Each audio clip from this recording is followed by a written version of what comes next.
So what's going on, guys?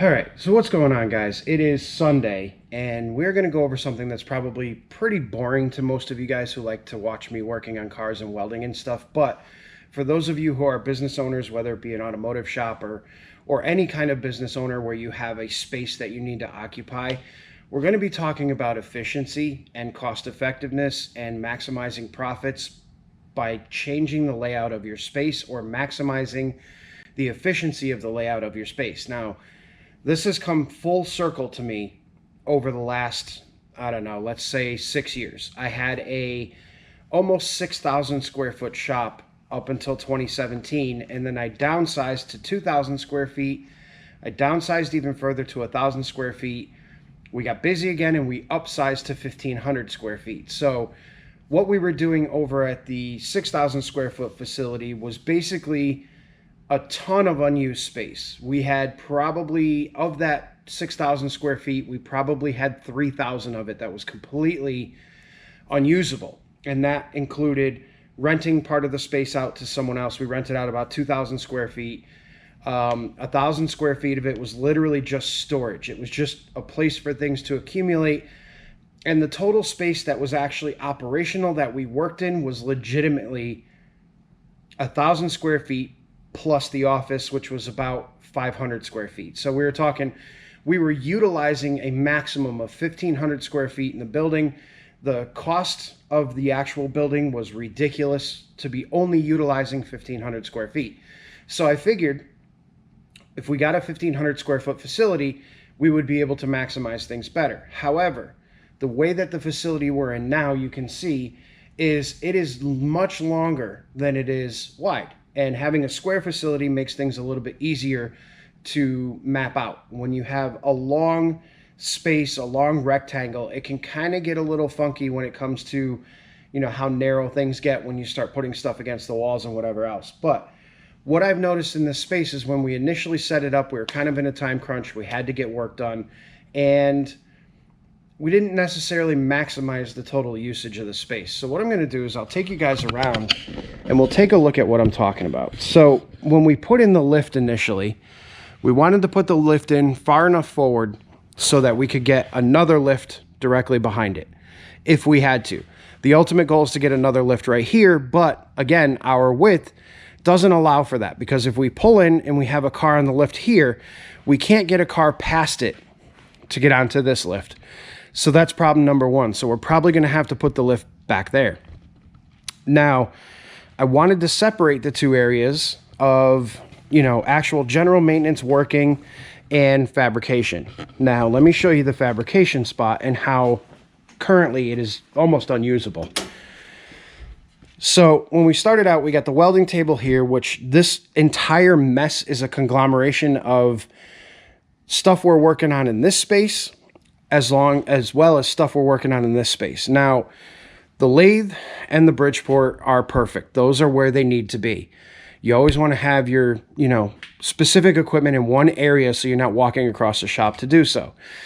Then we have a small welding table that has a flat sanding disc and a grinder just vice grip to the table. So not really efficient, and there's some crap living on top of it that needs to be put away. Then you have the welder sitting here, the air compressor here, and our cabinet with all of our fabrication supplies in here. Then we have some tubing down here. We have the injector cleaning machine right here. We have a parts washer right there. We have a slop sink right there. So you can see how quickly all of this stuff starts to get packed. And so now what we're working with is very little space in between here and here. That particular saw, you can't put it up against the wall because then you can't run material out the back of it to cut it. So the saw has to be either kicked this way or completely perpendicular. Now, the other problem that we're running into is this table keeps moving back this way. And the reason it keeps moving back this way is because I keep putting stuff in front of it. So the more I put in front of it, the less space I have out there, the more it pushes this table backwards. Now, from a productivity standpoint, all of this is a nightmare. And the reason that all of this is a nightmare is because every single time that I have to do a job, whether it be a fabrication job or it be a mechanical job, I have to move a whole bunch of stuff around to do it. That, and with my welder sitting behind me, if I need to make quick adjustments, I need to stop what I'm doing here. I need to, move over to the welder. When I have jobs that require a vise that are doing, mechanical work, like say I'm doing ball joints on something, I need to put a knuckle in the vise. The vise is on my welding table. Now, with the vise being on my welding table, I have to now clear my welding table so that I can do whatever mechanical work it is that I need to do. And then once I'm finished up with that, I have to clean my welding table yet again to get it prepared for welding, especially if I'm doing stainless steel or aluminum or whatever. I cannot have a dirty table, which, as you guys saw, is horrific right now. Then on top of that, when I do a fabrication job, I am now pulling the welders out. I'm pushing the table further out. I'm doing all kinds of goofy stuff with this, and it's just not working. We are losing efficiency like you would not believe, because in order for me to do a 5-minute welding job, I need to spend 20 minutes moving things around and getting things out of the way. And, and after you've done that 3 or 4 times, and the work keeps coming in and you don't have the actual physical time anymore to keep moving things around or to keep cleaning things up, then you end up in a bind. Then you end up to the point where the amount of time you're spending preparing for the job is not directly causing the job to be profitable. The job, you're actually losing money on it again. So, for instance, an oil change. An oil change might take me a half an hour because I'm digging for tools and I'm looking for things and I'm moving stuff out of the way and, what have you. So it gets to a point where your profitability disappears. And now you're just wasting time. And in a business like mine, where I am the sole owner, the proprietor, the sole operator, the worker, Sherry helps me upstairs with a lot of the office stuff, but I'm the only one doing all the work. I have to look at my time as though it is billable time. If you don't look at your time as billable time, you end up in the situation that I'm in right now, where I can't figure out what I need to do what I need to do. And then when I finally figure it all out, it requires me completely cleaning the shop, rearranging half the stuff, trying to figure out what's going to make what happen and where, and I'm losing profitability. I'm spending time doing things that I shouldn't have to do because of the way the shop is set up right now. So what we're going to do today is we're going to try very hard to come up with a new layout that is going to give us the utmost in efficiency. That's what we're going to be going for. What we want is, if we need to do a mechanical job, a brake job, whatever it may be, we don't want to have to move fab stuff. And if we need to do a fab job, we don't want to have to move mechanical stuff. So we need to separate these areas, and we need to add a little bit more space to each one of these areas. And we can do that by rearranging. Now, currently, as I'm sure you guys see in most of my videos, is that, we have a lot of stuff around the shop that has just become fixtures in the shop. Now, the 240Z, that car, we're still trying to figure out what we're going to do with that thing. We have some work that we need to do to it, and then hopefully we can send it on its way and say, see you later. My 540 is currently down. It needs timing chains and whatever else, but I love that car so much, I do not want to keep it outside. So what you guys are looking at is literally 50 feet of wall space that is completely unusable right now. So that is killing me as well, because that 50 feet of wall space could be utilized for some of this equipment, which this equipment here is my pole jacks, my oil drains, my press, my spring compressor, my oil stuff. All of that now starts encroaching in on the mechanical area.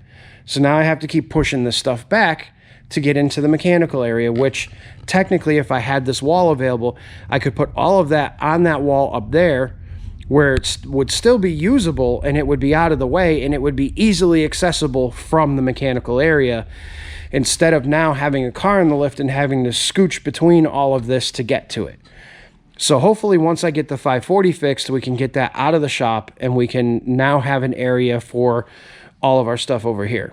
But I think what our main focus is going to be today is literally this section of the shop right here, which this little horseshoe of a section is currently a nightmare. Now my toolbox actually sits just forward of the lift. So the lift arm is here, torches are here, toolbox is right there. Now, I can't move this toolbox any further down that way because my lathe is there.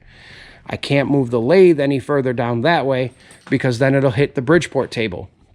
But now what we need to do, because we're so lacking in space, I really need to try and move that lathe down just a little bit, make sure that the Bridgeport doesn't hit it, get the toolbox down a little. If I can even gain a foot and then move the toolbox a foot, then we'll be good.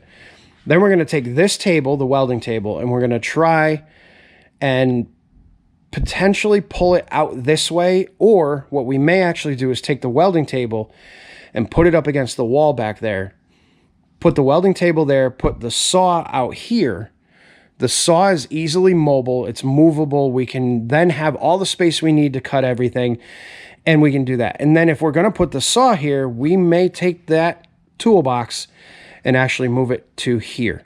But I do have to take some measurements and figure out whether or not that's going to be feasible, because you got to remember the lift is right there. With a car on the lift, we're usually right about here with the front end of the car, which is just directly in line with the toolbox. So these are the areas that we're having the most issue with. So what I'm going to do is we're going to kind of mess around with this area a little bit, clean things up, and I'll bring you guys back and we'll take a look at what is going on in here and what we're going to do about it. So I'll probably set up just a quick time lapse, whatever. Again, I know a lot of you guys aren't going to like this video, but if you own a business, this stuff is super important. So see what happens.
All right, so here's what we got so far.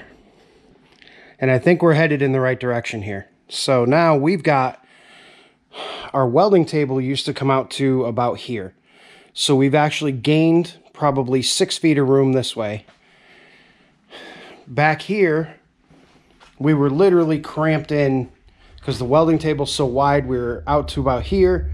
And then we had equipment up against the wall. This stuff was all against the wall, and the saw had to be turned sideways, so it was sticking out.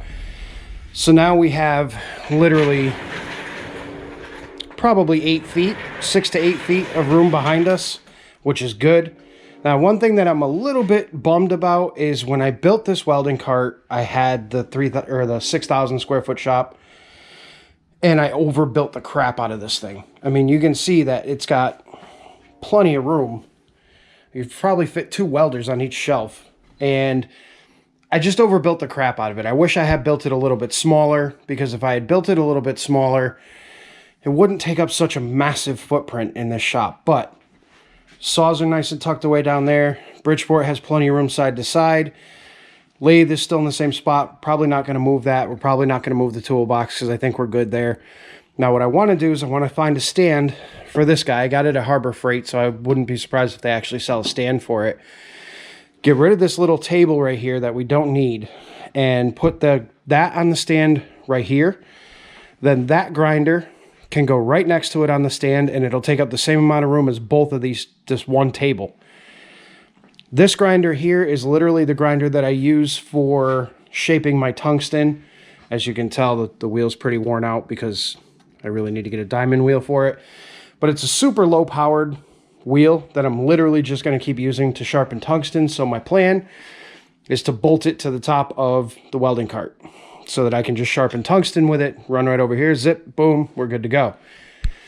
Now, the only thing with this stuff being here, what we have to do is we got to put a plug up there. So we'll get a plug up there so that we can run a couple drops down to these pieces of equipment. And then we're just going to randomly clean up some of this stuff around here and make the shop look a little bit better. That cabinet right there is going upstairs. And then we got to figure out where we're putting the battery charger, where the MIG welder is going to go.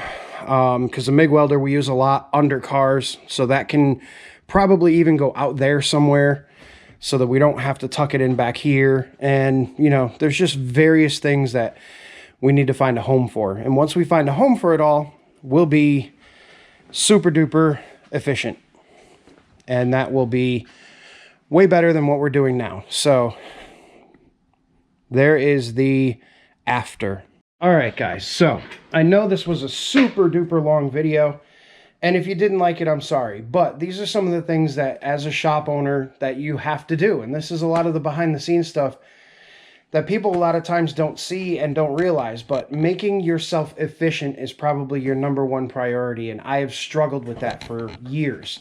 You know, I'll change my shop up 3 or 4 different times per year because I start finding deficiencies in what I'm doing and how I'm doing it. So, you know, something as simple as having to walk 10 feet less to get a tool than you did before can save you an enormous amount of time. If you're walking to that toolbox 10 times a day, if it's saving you, let's just say, an hour per day of running back and forth because now you put it that much closer, that's an hour that you could be being productive and eventually more profitable. So that's what we're trying to do here. I don't know if this is going to work out 100%. Like I said, I move it all the time, and we do what we can to try to improve our efficiency. And I knew that this whole setup that we had initially was lacking severely, and I needed to do something about it. And it was the perfect time because we don't have a job in here right now. And yeah, so with some extra added room in the front for the maintenance side of things, we'll be golden. With some extra added room back here and things tucked away a lot nicer, we'll be golden. We're not going to be tripping over ourselves. We won't be tripping over all of the cabling and stuff from the welder because it'll just run right nice around and we'll be able to weld with it. We are going to have to move the vise. I would like to have some sort of a bench to work on out here. So I maybe move the parts washer and the sink and put a nice metal workbench right there so that I have a place to work on, you know, maintenance car stuff without having to come back here. And I'll build the bench over there, put the vise on it, or build a new bench for welding, a nice new one. So I think Logan Steele's got a nice kit for sale that I might pick up, and then take this bench and move it over to here so that we can utilize the vise and everything else that we need for our maintenance work.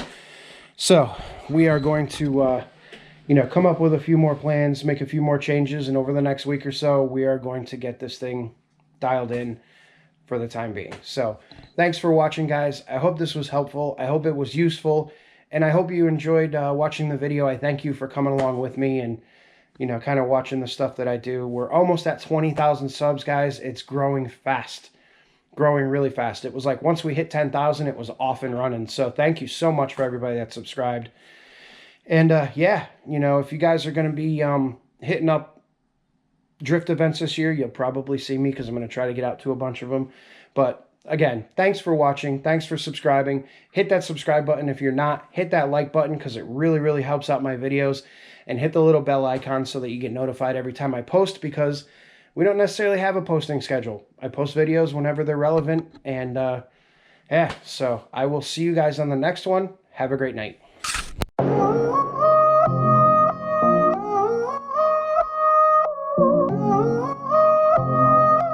Yeah.